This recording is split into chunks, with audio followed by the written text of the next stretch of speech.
कार्तिक महीना हमारे सनातन धर्म में बहुत ही महत्वपूर्ण और चमत्कारिक माह है। चमत्कारिक रूप से फ़ायदा उठाना चाहिए। ये वो समय है जब आप अपनी कोई भी इच्छा को पूर्ण कर सकते हैं।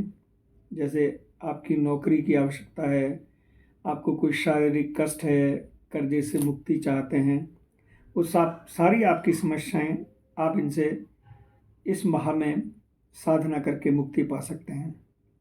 हमारे ऋषि मुनि ने समय के महत्व को समझा। इस वक्त प्रकृति में बहुत बदलाव होता है और प्रकृति हमें सहयोग करती है। इस समय मौसम भी बहुत अनुकूल होता है, ना सर्दी होती है ना गर्मी होती है, इसलिए हमें स्नान आदि में भी समस्या नहीं आती। व जाप करने में भी मौसम साथ देता है। अतः आपको केवल अपने मन को ही दृढ़ संकल्पित करके पूरे वर्ष में अत्यधिक अनुकूल समय का फ़ायदा उठाना है। अतः आपको करना क्या है, आपके पास श्री कृष्ण और राधा जी का एक युगल चित्र आपके पास होना चाहिए। अगर नहीं है तो आप ले आएं। उस चित्र को आपका जो भी मंदिर है उसमें स्थापित कर लें और प्रातःकालीन यदि अच्छा रहे तो सूर्य उदय से पहले आप स्नान करके और पूजा करें तो ज़्यादा ठीक रहेगा। स्नान कर लें, धुले हुए वस्त्र पहने और पीले रंग की रूली का तिलक लगाएं।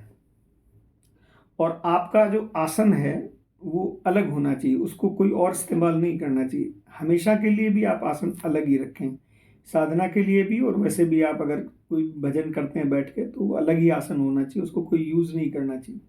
तो उस आसन पर आप बैठें और भगवान के सामने घी का दीपक रखें। घी के दीपक को प्रज्वलित करें और उसकी जो अग्नि शिखा होती है जो वो आप ठाकुर की तरफ रखें और सुगंधित धूप जलाएं।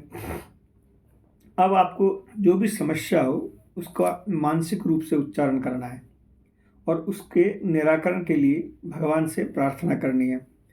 और फिर कम से कम तुलसी की माला से 108 नाम आपको हरे कृष्ण कृष्ण कृष्ण हरे हरे, हरे राम राम राम हरे हरे इसका जाप करना चाहिए।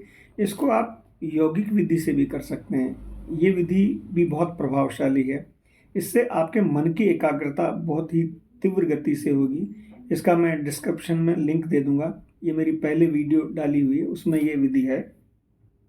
अब आपको दामोदर अष्टकम का पाठ करना है। ये दामोदर अष्टकम का पाठ मैं आपको कर देता हूँ, आप करें नहीं तो केवल इसको सुन लें तो भी आपको वही उतना ही फायदा होगा। तो मैं आपको दामोदर अष्टकम का हिंदी में जो अर्थ किया वो बताता हूँ ताकि सबको समझ में हो जाता है। संस्कृत सबको पूरी तरह से समझ में नहीं आती, तो क्या भाव होना चाहिए। अगर आप संस्कृत पढ़ें आपको समझ में नहीं है और आप उन भावों को ना समझ पाएँ तो उतना फ़ायदा नहीं होता। भाव की प्रबलता श्रेष्ठ होती है कि आपके भाव कैसे हैं। तो मैं आपको स्टार्ट करता हूँ। मैं उन परमेश्वर सत्यचित आनंद स्वरूप भगवान श्री दामोदर को नमस्कार करता हूँ जो गोकुल में सुशोभित हो रहे हैं एवं जिनके कानों में कुंडल चमक रहे हैं। अपने ही घर में माता यशोदा जी के दंभी बांड फोड़ कर दधी माखन चुराने एवं बंदरों को लूटने के कारण श्री यशोदा जी द्वारा ऊंकल से बांधे जाने के भय से जो भाग निकले और यशोदा जी ने भी पीछे से भागकर उन्हें पकड़ लिया है, जो भयभीत होकर रोते हुए अपने दोनों कर कमलों से नेत्रों को बारंबार पहुँच रहे हैं और लंबे लंबे श्वासों को भरते हुए काँप रहे हैं, जिनके त्रिरेखा युक्त कंठ में माला सुशोभित हो रही है। भक्ति से बंध जाने वाले उन्हीं भगवान श्री दामोदर को मैं वंदना करता हूँ।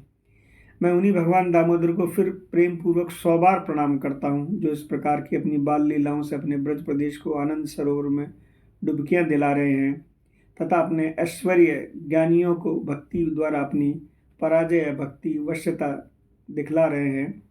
हे वर प्रदाताओं में श्रेष्ठ, मैं मोक्ष अथवा मोक्ष के पराकाष्ठा स्वरूप वैकुंठ को नहीं चाहता, नहीं किसी दूसरे वर्णीय वस्तु का वरदान है। हे नाथ, मेरे हृदय में आपका श्री बाल गोपाल विग्रह सदा स्फुरित होता रहे, मुझे और किसी वरदान से क्या प्रयोजन है।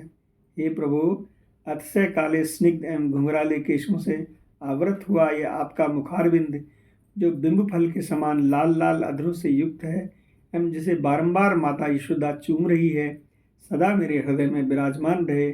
मुझे दूसरे दूसरे लाख लोगों से कोई प्रयोजन नहीं है। हे देव, हे दामोदर, हे अनंत, हे सर्वव्यापक, मैं आपको नमस्कार करता हूँ। हे प्रभु, आप मुझ पर प्रसन्न हो। मैं दुख समूह रूप समुद्र में डूब रहा हूँ। हे भगवान, अपनी कृपा दृष्टि से मुझ अति दीन मतिहीन को अनुग्रहित कीजिए एवं मुझे साक्षात दर्शन दीजिए। हे दामोदर, आपने ऊखल से बंधे रहते हुए भी जैसे नलकुबर तथा मणिग्रीव नामक कुबेर पुत्रों को शाप बंधन से विमुक्त कर दिया और अपनी भक्ति का पात्र बना लिया, उसी प्रकार मुझे भी अपनी प्रेम भक्ति ही प्रदान कीजिए। मेरा मुक्ति के लिए कुछ आग्रह नहीं है। हे देव, उज्ज्वल क्रांति की आश्रय स्वरूप उस रज्जु को मैं नमस्कार करता हूँ एवं समस्त विश्व के आघात स्वरूप आपके उदर को भी नमस्कार है। आपकी परम प्रिय राधिका जी को मैं प्रणाम करता हूँ एवं अनंत लीलाओं धारी आपके लिए भी मेरा प्रणाम है। इस प्रकार से ये अष्टक पूर्ण हुआ। अब आप जो है भगवान को प्रणाम करें और प्रणाम करके और अपने जो साधना की, भजन किया, उसमें जो कमी रह गई उसके लिए भगवान को कहें आप पूर्ति कर दीजिए और मुझ पे कृपा कीजिए, मुझे अनुग्रहित कीजिए और आप पूजा संपन्न करके उठ सकते हैं। अगर आपको ये वीडियो अच्छी लगी तो कृपया आप इसको सब्सक्राइब करें, लाइक करें और अपने इष्ट मित्रों को शेयर करें, क्योंकि हमारे सनातन धर्म की अच्छी चीज़ें लोगों तक पहुंचनी चाहिए। सदा प्रसन्न रहें, आप उन्नति करें। जय जय श्री राधे, निताई गौर, हरि बोल।